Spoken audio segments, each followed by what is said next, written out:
చూస్తున్నాం మనం. హైడ్రా మీద కూడా మీ పోరాటం చాలా అద్భుతంగా పనిచేసింది.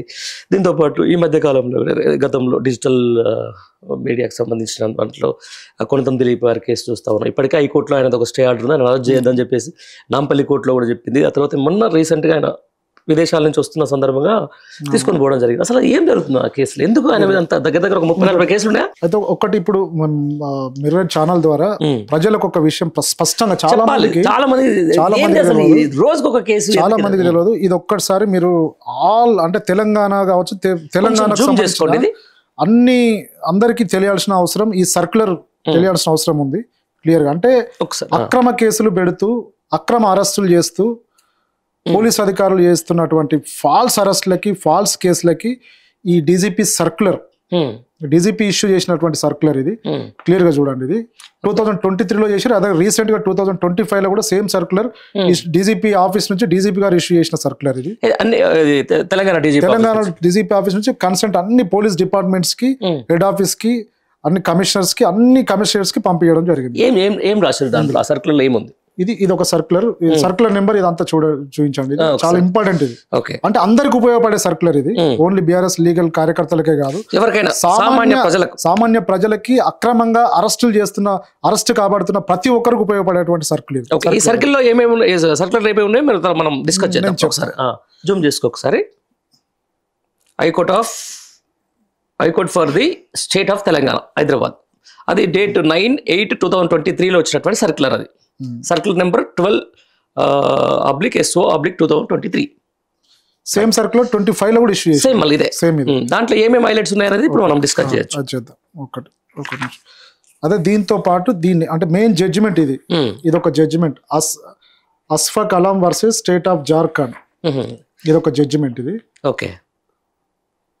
ఈ జడ్జిమెంట్ బేస్ చేసుకొని సుప్రీంకోర్టు ఇష్యూ చేసినటువంటి ఒక జడ్జిమెంట్ బేస్ చేసుకొని అంటే కంట్రీలో ఉన్న ప్రతి స్టేట్ డీజీపీ ఈ సర్క్యులర్ ఇష్యూ చేస్తాడు. అదే విధంగా ప్రతి పిఎస్ కి ప్రతి స్టేట్ లో ప్రతి డీజీపీ ఇష్యూ చేసినటువంటి సర్క్యులర్ ఇది. మన తెలంగాణలో మన డీజీపీ గారు ఇష్యూ చేసినటువంటి circular basing on this judgement. Okay. అది ఎక్కడ జార్ఖండ్ కి సంబంధించిన జడ్జిమెంట్ సుప్రీంకోర్టు నుంచి వచ్చింది, సుప్రీంకోర్టు నుంచి వచ్చింది. ప్రతి స్టేట్ ఫాలో కావాలని ఈ జడ్జిమెంట్ ఉద్దేశం. ఓకే. పోలీసులు చేస్తున్నటువంటి ఇల్లీగల్ కేసెస్ కావచ్చు, ఇల్లీగల్ అరెస్టులు కావచ్చు, దానికి సంబంధించి క్లియర్ గా ఈ జడ్జిమెంట్ లో పేర్కొనడం జరిగింది సుప్రీంకోర్టు. ఓకే.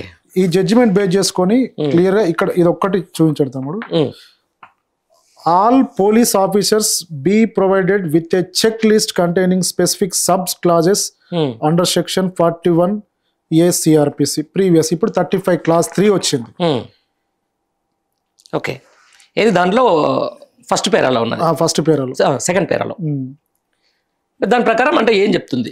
దీని ప్రకారం అదే విధంగా ప్రతి పోలీస్ ఏదైతే 7 సంవత్సరాల లోపు నేరాలు ఏవైతే ఉంటున్నావో ఆ నేరాలకు సంబంధించి కేసులలో మీరు 41 ఇష్యూ అరెస్ట్ చేయకుండా నోటీస్ ఇష్యూ చేస్తే సరిపోతుంది. ఒకవేళ పోలీసు వాళ్ళు ఒకవేళ పోలీసు వాళ్ళు అక్రమంగా అరెస్ట్ చేస్తే జడ్జెస్ కూడా ఆ అరెస్ట్ ని స్వీకరించొద్దు. ఓకే.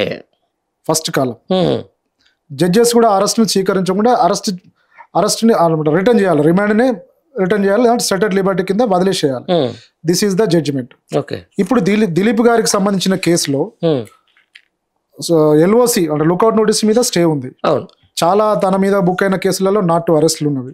అన్ని పోలీస్ స్టేషన్లకు కనుక పిలిచినప్పుడు వెళ్తున్నారు, రిక్వెస్ట్ మా లీగల్ టీమ్ మా మెంబర్స్ వెళ్తున్నారు, రిప్లై ఇస్తున్నాము, తన సపోర్ట్ చేస్తున్నారు ఇన్వెస్టిగేషన్ కి. సపోర్ట్ చేస్తున్నప్పుడు కూడా ఇల్లీగల్ గా అరెస్ట్ చేస్తే మాత్రం దాని మీద మళ్ళీ మేము ఇప్పుడు కోర్టు ఆర్డర్ ఉన్నప్పుడు కూడా అరెస్ట్ చేయడం రాంగ్. 41 ఇప్పుడు ఈ జడ్జిమెంట్ చెప్పేది అదే విధంగా డీజీపీ ఇప్పుడు నిర్మల్ పోలీసు వాళ్ళు అరెస్ట్ చేశారు. మరి డీజీపీ సర్క్యులర్ ఎందుకు ఇష్యూ చేసిండు? డీజీపీ అరెస్ట్ చేయొద్దని సర్క్యులర్ ఇష్యూ చేస్తాడు, అదే పోలీసులు అరెస్ట్ చేస్తారు. మరి ఈ డీజీపీ నిర్మల్ పోలీసు వాళ్ళ మీద యాక్షన్ తీసుకుంటారా? తీసుకోవాలి. నిర్మల్ ఒకటే కాదు, సర్క్యులర్ అంటే ఒక రాజపత్రమే కదా, రాజపత్రం, తెలంగాణ రాజపత్రం. డీజీపీ అంటే one of the main head of the police కి, పోలీస్ ఈజ్ ద బాస్. ఆయన ఇష్యూ చేసినప్పుడు దిలీప్ గారిని ఎందుకు అరెస్ట్ చేస్తారు? అదే విధంగా సైబర్ క్రైమ్స్ లో మనం చూస్తున్నాం చాలా మందిని, బీఆర్ఎస్ కార్యకర్తలు కావచ్చు, సామాన్యులను కూడా తెలంగాణ వ్యాప్తంగా డీజీపీ సర్క్యులర్ అరెస్ట్ చేయొద్దు. ఒకవేళ మీరు అన్నట్టు పండరి గారు 41 ఇష్యూ చేసే ముందు 41 ఇష్యూ చేసిన తర్వాత 2-3 days టైం ఇవ్వండి. 41కి రెస్పాండ్ కాకపోతే యాజ్ పర్ ది 41 సిఆర్పిసి కావచ్చు, ఇప్పుడు 35 Clause 3 BNSS యాక్ట్ కావచ్చు, దాని ప్రకారం ఆ నోటీస్కి రెస్పాండ్ కాకపోతే అరెస్ట్ చేసే రైట్ కన్సర్న్ ఇన్వెస్టిగేషన్ ఆఫీసర్కి ఉంటుంది. అసలు నోటీస్ ఇష్యూ చేయకుండా అరెస్ట్ చేయడం అనేది చేయొద్దని డీజీపీ చెప్తున్నాడు.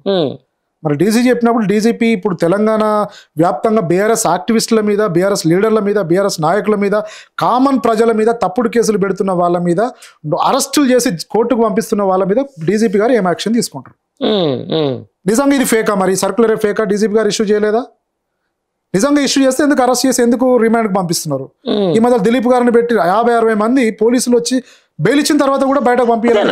ఇప్పుడు నిర్మల్కి సంబంధించిన దాంట్లో మెజిస్ట్రేట్ ఏమంటే బెయిల్ ఇచ్చేసిన తర్వాత మళ్ళీ ఏమంటే అరెస్ట్ చేయడానికి, అంటే ఒక బెయిల్ వచ్చిన ఒక 5-10 నిమిషాల్లో కూడా మళ్ళీ అరెస్ట్ చేయడం ఉందా?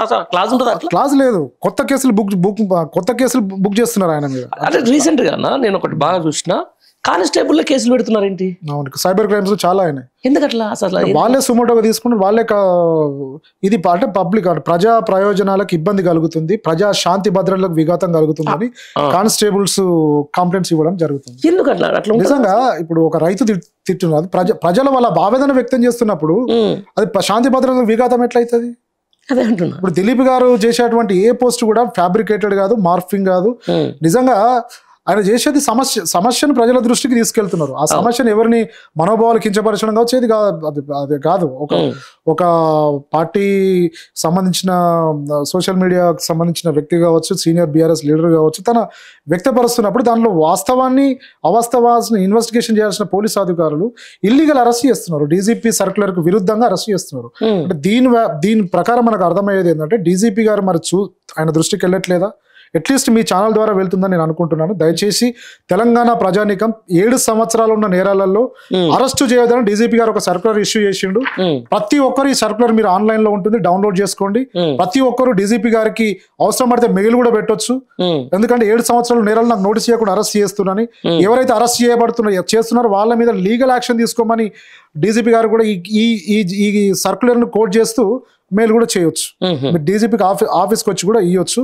నిజంగా దీని మీద గౌరవ డీజీపీ గారు కూడా కన్సెంట్ డిపార్ట్మెంట్కి మళ్ళీ ఒకసారి ఈ సర్క్యులర్లో ఉన్న మెయిన్ పాయింట్స్ని వివరిస్తారని నాకు అనిపిస్తుంది.